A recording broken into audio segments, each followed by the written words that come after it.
Hello, welcome back to the woods.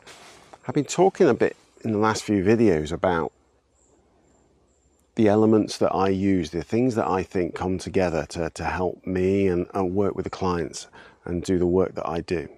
And the first part of that was acknowledging that we are like every other animal on this planet. We are kind of basically working to the same principles. It's about our survival, about our security, about the world around us and what we're going to eat, how we're going to procreate, all the really simple stuff. And then it's about the relationship with how the environment around us forms us, the things we need from it and the connections that we make and how we can get along here, how we can thrive in this environment, which is a place where we've been for a lot longer than sitting behind a desk or sitting on a sofa. This is where our ancestors were for generations. We are talking like the amount of time that us, our species, or even before we were even human, the time we've spent here has meant, that's made us what we are. And then comes the deep bit. This is about relationships. And it reminds me of the joke about two young fish swimming along, and they meet a old fish. He's swimming in the other direction, and the old fish says, "Morning, boys, water's lovely." They carry on, they nod, "Yeah, morning." And a little bit later, one of the young fish turns to his mate and he goes, "What's water?"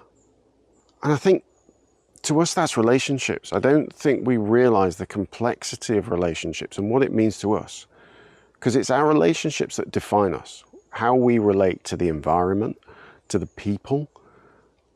And in understanding that and in understanding where those boundaries are, what makes us that in this environment, which brings me to this web. That's why I'm stood in the middle of a bit of a model. And it is just that, it's a model. It's a very simple model. And it's almost like a neural network in that all of these links, all of these lines, all of these connections, they represent the relationships that define us. So you could pick any one of these. Let's say this yellow line is you or me.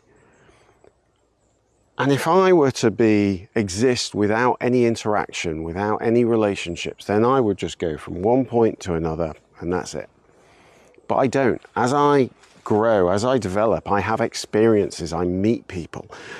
And those people will influence me. So for instance, early on, my primary caregivers, they will start to shape me. Their influences will start to give me form. I'm recognizing how those relationships are still influencing us. So the form that I take, the things that I do, the models that I've learned are all as a result of the various relationships. And sometimes they have a context that we might not have even understood. So even though way down there, my line's shaking, there's vibrations all through this web. And it might be that something back here that I learned early on, a model or a behavior that I just picked up even unknowingly.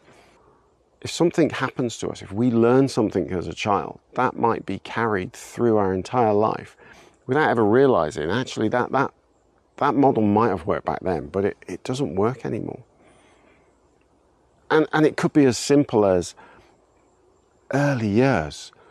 You might have found that a smile gets a recognition or a cry gets a recognition. So to perpetuate that behavior, because it's always got you something, and it may no longer work, or it might not work within the realms of a new relationship or a new partnership.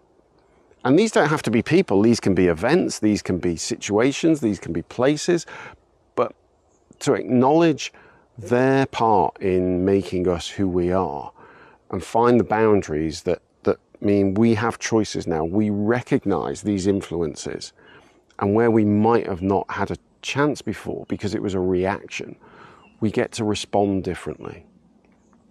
And that response is critical. In fact, that's kind of what, to me, responsibility is. It's the ability to respond differently. And all of a sudden, by looking at this model and understanding who has given us these lessons, whose models these are, we get choices where we've never had them. Well, I've rambled a little bit, but I think that gives you a really good idea of how I bring together those key elements. And that leads us to that fifth part, which is the individual in this. So who are you, and who is the person that you want to be, and how is that defined, and how is that different from the person you are, and where are the conflicts? What's troubling you? And the trouble usually lies in those differences when you're trying to be something for somebody else and it doesn't fit with who you want to be. That got pretty deep, but I'd be interested to know your thoughts. I think it's important, and I think everybody has a way of finding this model in their own experiences. Let me know what you think. Stick it in the comments down below, and I'm sure I'll be back again with another video. Thanks very much for watching. See you again soon. Goodbye.